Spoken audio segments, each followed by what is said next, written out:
السلام عليكم ورحمة الله وبركاته. اللهم صل وسلم على سيدنا محمد. أهلا بيكم في وصفة جديدة من وصفات أكلة سهلة. النهاردة إن شاء الله هنعمل مع بعض الشاورما بطريقة سهلة جدا. يلا بينا نشوف الطريقة.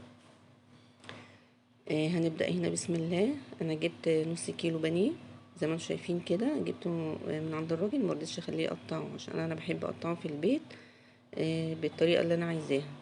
ساعات بيقطعها لي صوابع طويلة كده وتخينة فما بتستويش كويس، فانا بقطعها كده زي ما انتم شايفين السمك اللي انا عايزاه. بصوا كده انا عايزاها بالسمك ده. هقطع بقى النص كيلو كله زي ما انتم شايفين كده،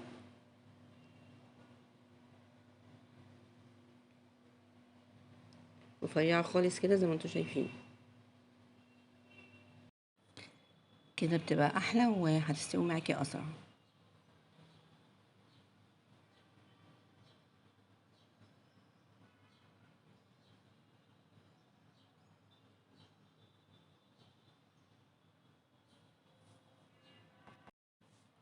كده انا خلصت الكميه كلها زي ما انتم شايفين، والتقطيعه بتاعتها زي ما انت عايزه اهي رفيعه جدا، وان شاء الله تستوي معاكي بسرعه.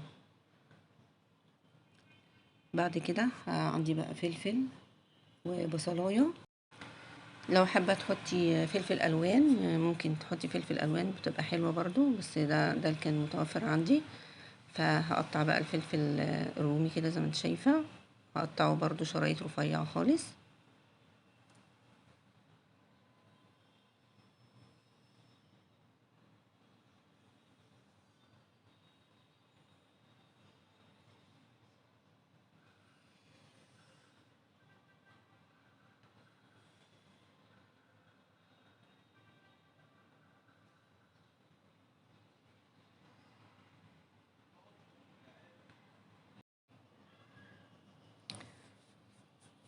زي ما انتوا شايفين كده. وبعدين هقطع البصلة، هقطعها برضو جوانح رفيعة.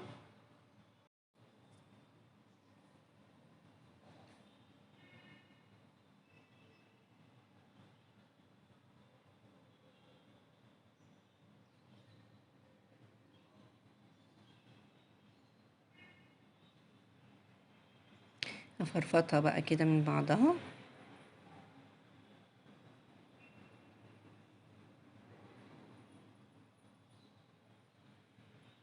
هكون بقى محضرة الطاسة على النار، هرش شوية ملح كده بسيطة على البصل، وهحط بقى الطاسة بتاعتي على النار وعليها معلقة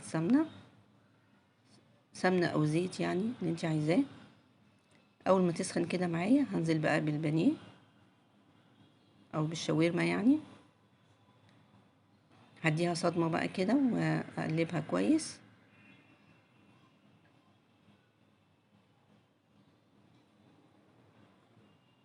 بس خلي النار عالية عليها، ما توطيش عليها النار عشان ما تنزلش المية بتاعتها وتنشف، بتبقى مجلدة كده، ما تبقاش حلوة.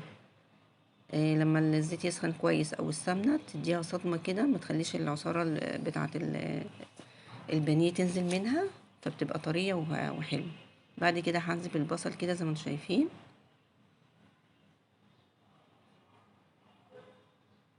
مش هخلي برضو البصل ينشف معايا قوي، يا دوبك كده هشوحها كده واقلبها كده تقلبتين.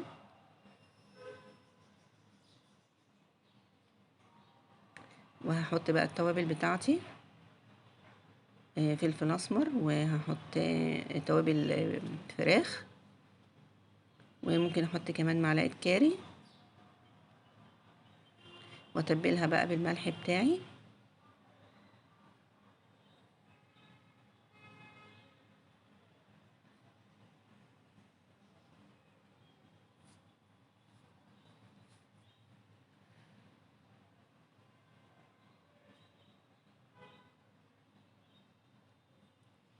اسيبها بقى على النار كده مع البصل والتوابل كده شويه.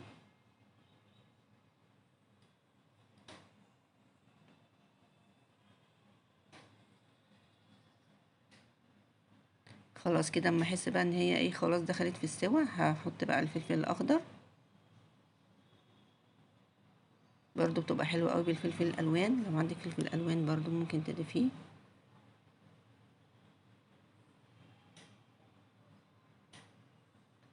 بتبقى حلوة قوي الاكلة دي يا جماعة في السندوتشات، وتعمليها ممكن مع مكرونة. انا عملتها النهاردة مع المكرونة.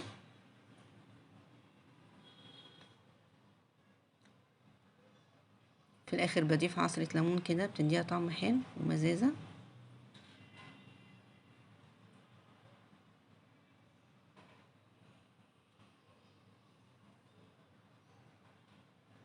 وخلاص كده الوصفة بتاعتنا خلصت.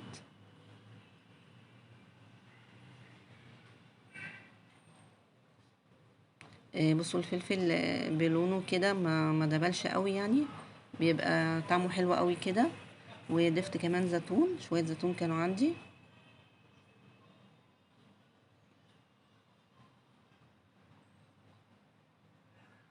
لو عايزة تعمليها بقى في العيش السوري بتبقى حلوة قوي مع التومية، بتحطي تومية وبعدين تحطي الشاورما اهي، وممكن تحطي معاها بطاطس محمرة. لو عايزة تاكليها وجبة كده برضو من غير مكرونة ولا حاجة، بتعمل جنبيها بطاطس محمرة وتتاكل بالعيش. وكده خلاص خلصنا الوصفة بتاعتنا، ودي كانت وصفتنا النهاردة. يا رب تعجبكم وتنور رضاكم. لو الوصفة عجبتك متنسيش تعملي لي لايك، ولو اول مرة تشوفوا قناتي يا ريت تشتركوا وتفعلوا زر الجرس على الكل عشان يوصلكم مني كل جديد. كنت معاكم ام مروان من قناة اكلة سهلة، والسلام عليكم ورحمة الله وبركاته.